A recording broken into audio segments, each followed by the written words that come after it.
celebrating 20 years of the Blues Train and the Motor City Music Festival, and the man behind it is with me, Hugo. 20 years of the Blues Train, so you thought, how are we going to celebrate that?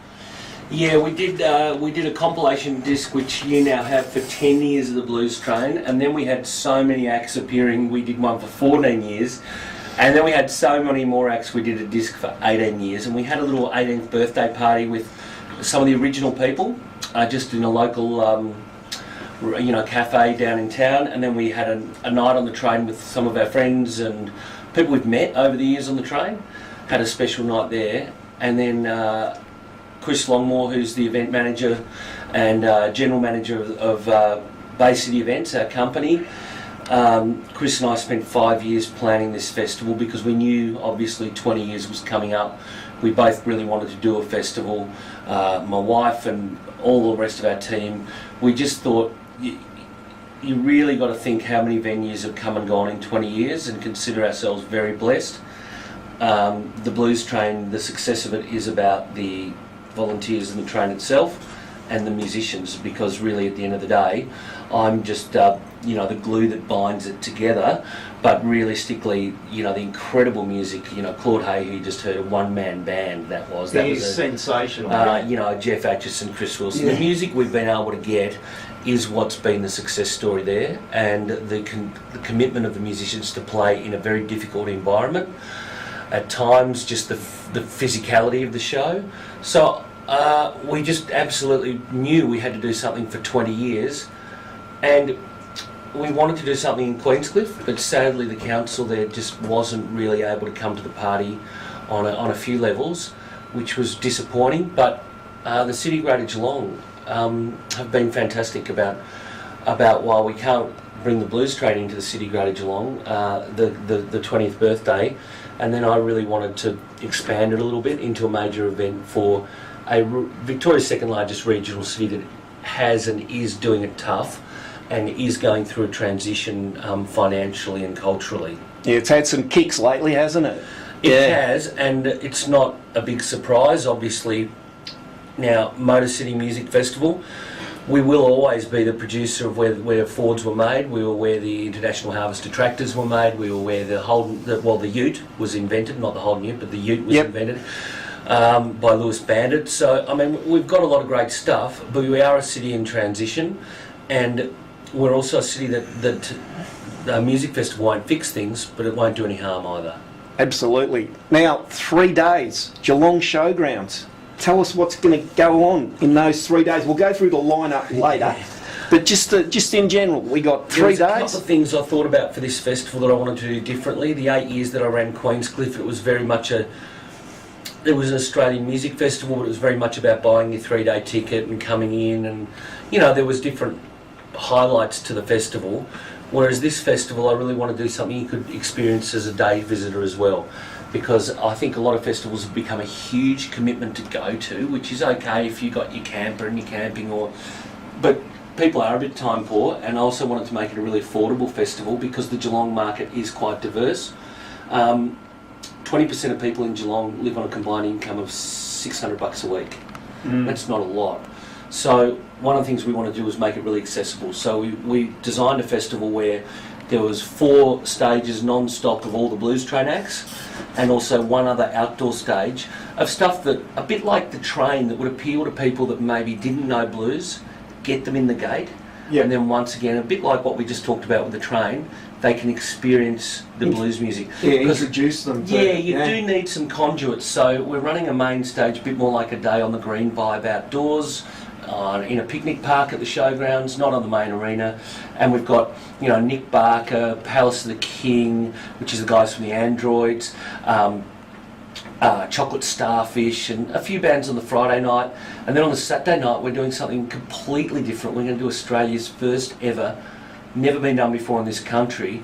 The main stage, or there's 2 main stages. One is the Blues Train, of course, but the other one's the Southern Cross stage is going to run rock tribute acts. So not what I'd call yeah. covers bands, Baz, but full tribute shows. So the Australian Doors show, Thunderstruck, Kiss Destroyer, the Guns N' Roses show, the Queen show, the Pearl show. The girl who's doing the Pearl show's going to be touring. Janis Joplin. She's doing Janis, but she's actually going to go on American tour with the holding company. She's that good at it. Wow. So I've found some really good ones, and I want to get people to come in who might not, a bit like what I said with the Blues Train, come in, if you like AC/DC, as if you're not going to like the blues. I mean, if you like, a lot of that music's very rooted in the blues, and if you like the Doors or whatever, so, we're going to have a bit of rock, and also because we're playing on Detroit Rock City, finishing the night with Kiss Destroyer.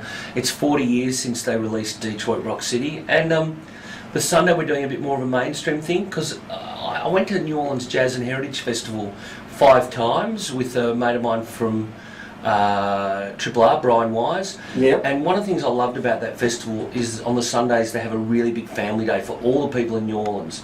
And I thought, well, we'll do a big family day. So we'll do 2 days for over 18s and another day for families. And we're going to do Darryl Braithwaite and Shantuzzi's, Boom Crash Opera, Rick Price, Taxi Ride, Jason Singh from Taxi Ride, and a whole heap of fun stuff like that with kids free, big carnival.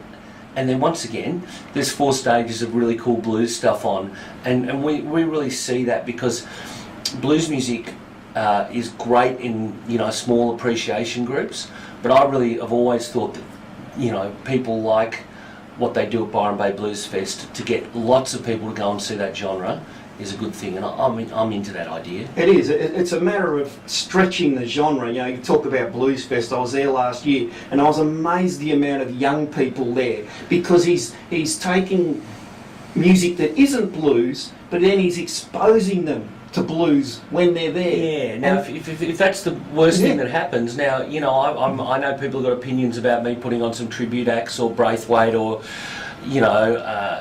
bands like Chocolate Starfish, but once again, if that's really what it takes, and they're all great bands, I take nothing. They're all bands I personally enjoy, or if you go to Blues Fest to see Michael Franti and Spearhead, or you go up to Blues Fest to see,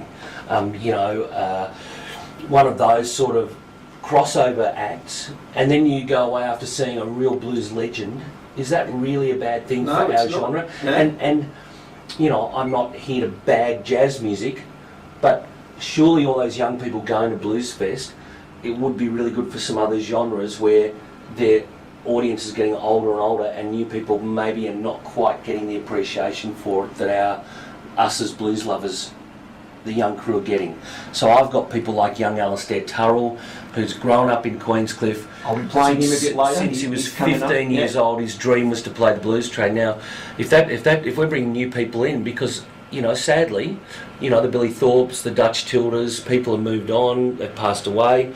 If the genre's going to survive, it's going to need new people to appreciate it. It can't just be something that moves with one demographic and one age group. So I hope our festival can do that. Like I say, I'm not going to change the blues world, but if people come in because they want to see Akadaka cover band, tribute band, and then they go across and see Jimmy Hocking, playing the guitar behind his head, out there with his flying V, doing his stuff, that's not a bad thing. I think that's exactly what I'd like to happen, and that would be my ultimate thing. Or young crew, as you see, who into maybe a more contemporary music, come and see Claude Hay, who's probably one of the most contemporary blues artists I've ever seen. Absolutely. Looping and sampling live, not through pre-recorded tracks. So, look, like I say, we're not there to change everyone, but if we can use these things as a conduit, or they're going to come and see... The greatest compliment I get on the Blues Train about John Mack is people go, oh, he was like Diesel.